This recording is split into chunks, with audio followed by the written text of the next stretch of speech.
হাবিবুর রহমান বলেছেন, আমরা 5 ভাই 2 বোন। বাবা মৃত্যুর পূর্বে শহরের বাড়ি থেকে একাংশ বড় ভাইকে বাড়ি করার জন্য রেজিস্ট্রি করে দিয়ে দেয়। পরবর্তীতে আমরা 4 ভাই বাকি সম্পত্তি সমহারে নিজেদের নামে রেজিস্ট্রি করে নেই, যার কারণে শহরের বাড়ি থেকে বোনেরা বঞ্চিত হয়েছে। আমার প্রশ্ন হলো, বাবা মারা যাওয়ার পর শহরের বাড়ি থেকে অংশ না পাওয়ার জন্য ভাইয়েরা ক্ষতিপূরণ দিতে বাধ্য কিনা? বোনদের এই বঞ্চিত হওয়ার দায় বাবার উপর বর্তাবে? যদিও গ্রামের বসতভিটা এবং জমি থেকে বোনদের প্রাপ্য হিস্সা দেওয়া হয়েছে।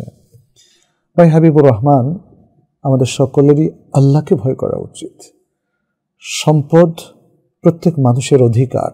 মিরাস, বাবা মারা যাওয়ার পরে তার যে মিরাস, সেই মিরাস সঠিকভাবে বন্টন করা দরকার। বাবা মৃত্যুর পূর্বে কিছু জিনিস আপনাদের বড় ভাইকে দিয়ে গেছেন আর কাউকে দেননি, এটা অন্যায় করেছেন। এর জন্য অবশ্যই আপনার বাবার উপর বিশাল দায় পড়বে। কারণ নোমান ইবনে বশীরের যে হাদিসটা রয়েছে, তার বাবা তাকে যে গিফটটা দিয়েছিলেন, নবী সাল্লাল্লাহু আলাইহি ওয়াসাল্লামের কাছে এসে সাক্ষী চেয়েছিলেন। নবী সাল্লাল্লাহু আলাইহি ওয়াসাল্লাম বলেছেন, তুমি তোমার সব সন্তানকে কি দিয়েছ? তিনি বললেন যে না, আর কাউকে দেই নাই।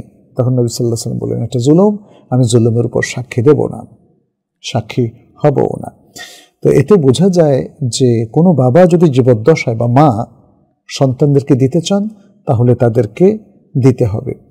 এখন আপনারা যে কাজটা করেছেন, এখানে কিন্তু অনেকগুলো প্রবলেম তৈরি হয়েছে। এক, বাবা মারা যাওয়ার পরে বড় ভাই যতটুকু পেল তার সাথে আপনারা যতটুকু বন্টন করলেন, সেটা কি মিরাসের যে আহকাম রয়েছে সে অনুযায়ী করেছেন, শরীয়ত অনুযায়ী করেছেন?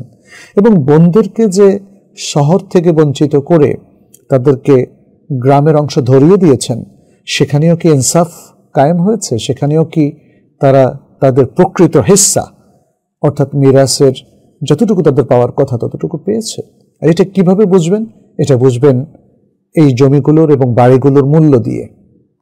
কারণ ভাইয়েরা যদি 1 ভাগ পায়, বোনেরা তার অর্ধেক করে পাবে। বোনেরা 1 করে পেলে ভাইয়েরা 2 করে পাবে। অতএব আপনাদের যদি ধরি যে আপনারা 5 ভাই আছেন আর 2 বোন আছেন, তাহলে বাবার হোল সম্পত্তি, যদি আপনাদের মা থাকেন মায়ের অংশটা পেয়ে যাবেন, বাবার বাবা মা থাকলে তারা তাদের অংশ পেয়ে যাবে, এরা সবসময় পাবে। বাকি যেটা থাকে অন্যান্য ওয়ারিসদেরকে দেওয়ার পরে, সেটা আসাবা হিসাবে আপনারা ভাই বোনেরা পাবেন। ভাইয়েরা বাকি অংশের 1 করে আর বোনেরা হাফ করে। তাহলে এখানে 5 ভাই 5 পাবেন আর 2 বোন 1 পাবেন। তাহলে বাকি যদি 6 কোটি টাকা থাকে, যে সম্পত্তি আছে আপনাদের, সেটার দাম 6 কোটি হলে প্রত্যেক ভাই 1 কোটি টাকার সম্পত্তি পাবেন আর প্রত্যেক বোন 50 লাখ টাকার সম্পত্তি পাবেন। এখন শহরে যারা বাড়ি নিলেন, অংশটা নিলেন, স্বাভাবিকভাবে আমরা বুঝতে পারছি শহরের জায়গা জমি বাড়ির দাম অনেক বেশি, আর গ্রামে সে তুলনায় অনেক সস্তা। তাহলে যদি শহরের আপনারা প্রত্যেকে 2 কোটি টাকা করে পেয়ে যান, আর গ্রামে এসে বোনেরা 25 লক্ষ করে পায়, তাহলে কিন্তু আপনাদেরকে এটাকে আবার পুনর্বন্টন করতে হবে। কারণ মূল্য দিয়েই এগুলোকে যাচাই বাছাই করতে হবে। যখন প্রত্যেকেই সঠিক মূল্যটা পেয়ে যাবে, তখন তারা আফসোস থাকবে না। আমি পগারেও নিতে পারি। এখন পগারের জমি যদি 10 লাখ হয় এবং আমার পাওনাটা 50 লাখ হয়, তাহলে আপনারা আমাকে 40 লাখ টাকা ম্যানেজ করে দেবেন।